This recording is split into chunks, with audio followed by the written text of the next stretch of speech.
여러분 안녕하십니까? 오늘도 2022년 3월의 마지막 날을 맞아서 하나님께서 우리에게 주시는 생명의 말씀을 함께 나누겠습니다. 누가복음 24장 44절로 53절인데요. 제가 전반부를 봉독합니다.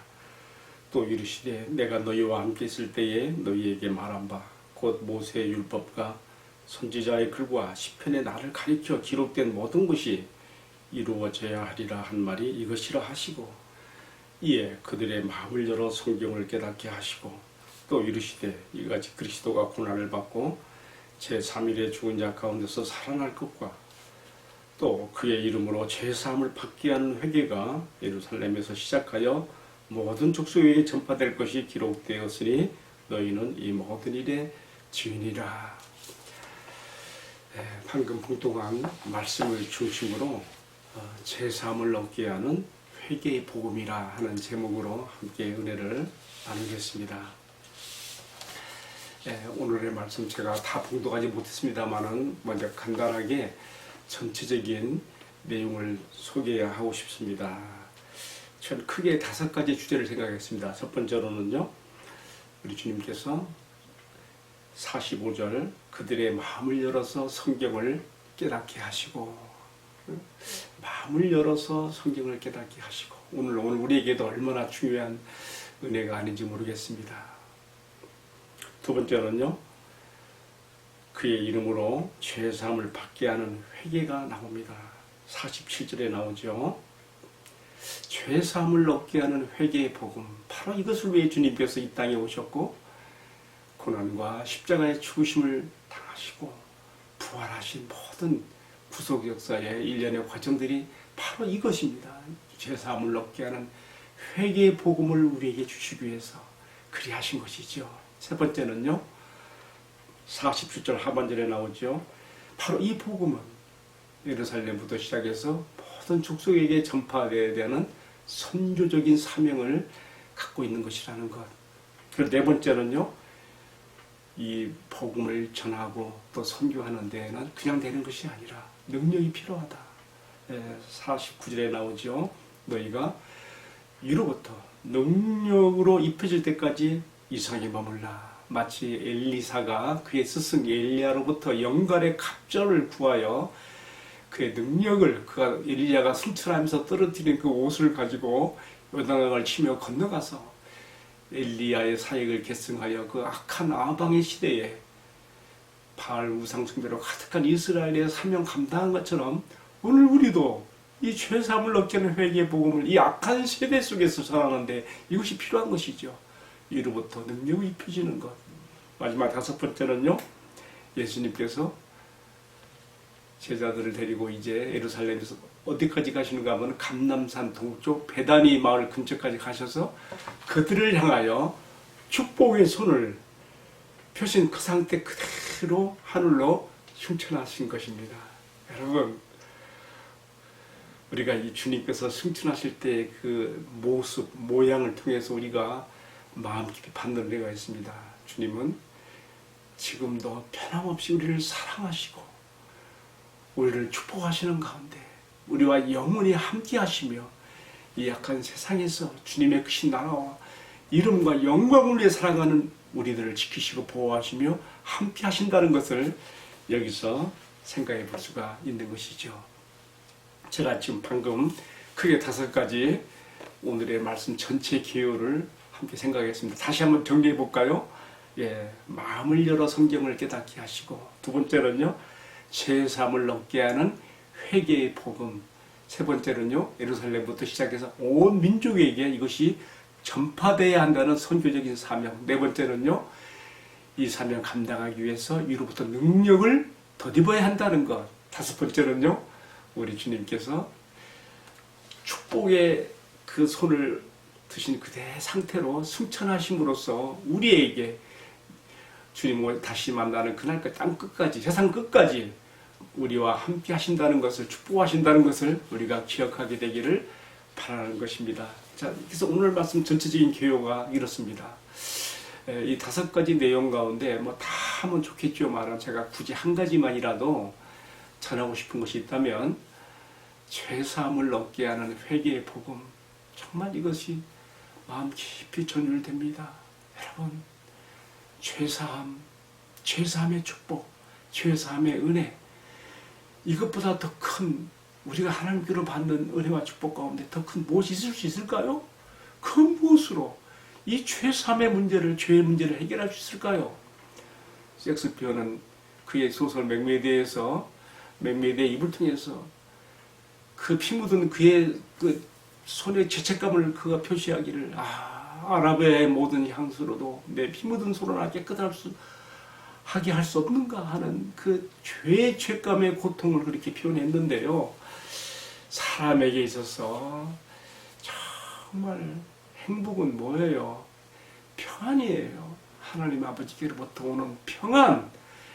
이것은 그냥 되는 게 아니지요.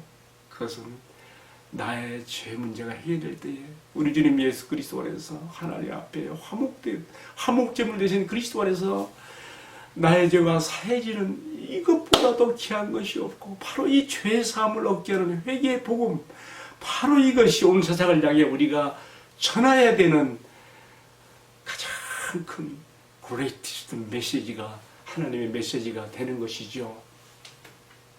저는 오늘 죄사함을 얻게 하는 회개의 복음이라는 것을 생각해 보면서, 이것이 죄사함이 얼마나 귀한 것인가 정말 가슴 깊이 전율이 되어옵니다. 여러분, 하나님께서 이 세상 우주 만물을 지으실 때는요, 아무런 노력도 고민도 필요하지 않았습니다. 전능하신 권세 있는 그 입의 말씀으로 모든 것들이 존재하게 했습니다. 하늘에 바라보는 무수한 그 별세계들, 태양과 달과 하늘의 무수한 전체들과 또 이 우주에 가득한, 바다에 가득한, 땅에 가득한 이 모든 것들을 지으실 때 아무런 노력도 고민도 필요하지 않았다는 것입니다.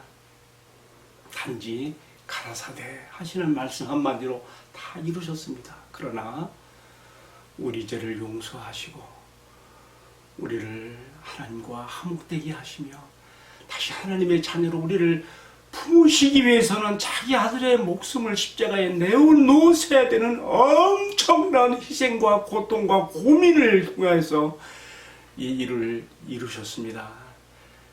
천지 만물을 창조하신 것보다 우리 죄를 용서하시고 우리를 자연 삼으신 이 사건은, 죄사함을 얻게 하는 회개의 복음을 주시기 위해서 하나님이 하신 이 일은, 하나님이 하신 일들 가운데 가장 큰 일이며 큰 사건이 되며, 우리가 이것을 마음 깊이 받아들이고 생각하고 묵상하며 또 우리가 이것을 전해야 될 그런 사명이 있는 것입니다. 자, 여러분, 죄사함을 얻게 하는 회개의 복음이라 했을 때, 회개의 복음, 회개라는 것이 뭐예요? 회개라는 것은 나 중심에서 하나님 중심으로 전환되는 것이죠. 방향 전환되는 것이죠. 이것을 가장 잘 설명해 주는 이제 성경에서 복음서의 내용에 뭐가 있어요? 탕자의 이야기가 있죠. 아버지를 떠나서 제 마음대로 멋대로 살아가다가 자기 비참을 깨닫고 돌이키는 그 탕자의 이야기야말로 바로 이 회개, 방향 전환을 가장 잘 설명해 주는 비유라고 생각해요. 저는 그런데 그 탕자를 받아주는 아버지의 사랑이 여기에 더 큰 제목이 될 수 있다 생각을 해봅니다. 어쨌든 회개라고 하는 것은 돌이키는 방향 전환을 의미합니다. 이렇게만 되면요, 그 다음부터는요, 물론 우리가 예수 믿었다 해서 하루아침에 180도 바뀌고 개가 선천이 되고 그렇게 업사이드 다운 뭐 그런 사람이 되는 건 아니지요만은, 중요한 것은 하나님의 씨가, 하나님의 생명이, 하나님의 영이 그 안에 작동하기 시작함으로써 하나님은 그 사람 안에서 천지창조 때보다도 더 위대한 재창조의 역사를 그 사람 안에 시작하셔서 그가 예수 그리스도의 형상을 담는 데까지, 장성한 분량에 이르기까지 그 사람 안에 역사하시는 것입니다. 할렐루야. 사실 우리가 예수 믿고 난 이후에도 우리는 여전히 자기중심적이고 하나님 중심보다 내 고집대로 하려는 때가 많고요. 나의 욕심과 세상적인 그 길로 갈 때가 많이 있지요. 그러나 중요한 것은요, 회개, 방향전환, 회개의 복음을 받아들이고 주님 앞에 돌아선 사람이 되기만 하면 그다음부터는 우리 성령님께서 나를, 나 같은 죄를 하나님이 원하시는 사람으로 그리스도 예수의 그 형상을 담는 그러한 그 놀라운 재창조의 역사를 이루어 가시기 때문에 정말로 중요한 것은 회개의 복음을 전하는 것이고, 회개의 복음을 받아들이는 사람들의 그 방향전환, 회개야말로 가장 중요한 인생의 터닝 포인트의 시작이라고 생각을 해보게 되는 것입니다. 이런 의미에서 저는 오늘 말씀에서 여러 가지, 5가지 주제를 말하는 가운데 이거 한 가지만이라도 꼭 이렇게 전하고 싶었습니다.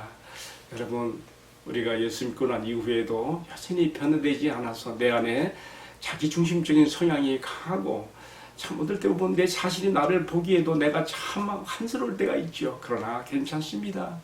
이런 마음의 고통을 느끼게 하시고 깨닫게 하시는 게 다 성령님의 역사예요. 그래서 나는 정말 주님이 필요해. 나는 예수님이 없이는 안 돼. 내가 내 죄를 더 깊이 들여다볼수록, 내가 내 자신에 대해 더욱 실망할수록 거기서 끝나는 게 아니지요. 성령님께서는 나를 그럴수록 더욱 주님을 바라보게 하시고 나를 변화시키시는 주님을 힘입어 내가 더욱 주님을 닮는 대로 나가게 되는 것이죠. 바로 이 모든 것들이 죄사함을 얻게 하는 회개의 복음을 받아들이는 것에서부터 시작된다고 생각할 때에 우리는 이 복음을 힘써 전하여 성부, 성자, 성령, 삼위 하나님의 구속사에게 우리도 미력 하나마 동참하는 은혜와 축복이 있게 되기를 주님의 이름으로 축원합니다. 지금 우리가 사순절 기간을 보내고 있고 이제 곧 머지않아 우리 예수님의 마지막 고난의 한 주간도 우리가 앞에 놓고 있는데요. 이런 주간에 우리가 꼭 정말 이 죄사함을 얻게 하는 회개의 복음을 사람들에게 전하여 성령님께서 역사하게 하는 기회를 우리가 드리고, 왜냐면요, 하나님이 정하신 영적인 법칙은요, 천사들에게 이 복음을 부탁하신 게 아니에요. 예수 믿고 구원받은 하나님의 자녀된 성도들의 입을 통하여 전달하게 하시며, 그때 성령의 역사가 나타나고 그때의 변화와 축복이 각 사람에게 있게 되는 것이죠. 꼭 모두와 함께 죄사함을 얻게 하는 회개의 복음을 전하는 일에 참여하여 하나님께 영광이 되고, 여러분도 이 세상에서 내가 허투루 한 것에 내 마음을 뺏기지 아니하고 하나님의 나라와 영광을 위해 쓰임받는 은혜와 축복이 함께하기를 축원합니다. 기도하겠습니다. 사랑하시는 주님, 죄사함을 얻게 하는 이 회개의 복음이 너무 중요하여 주님은 아버지께로부터 보냄받아 우리에게 오셨고, 우리와 같은 육신을 입으시고 모든 고난과 고통 가운데 경험을 하셨으며 십자가에 마침내는 돌아가시고 부활하심으로써 우리에게 죄사함의 길을 열으시고 성령님이 우리에게 오시는 길을 열어놓으셨습니다.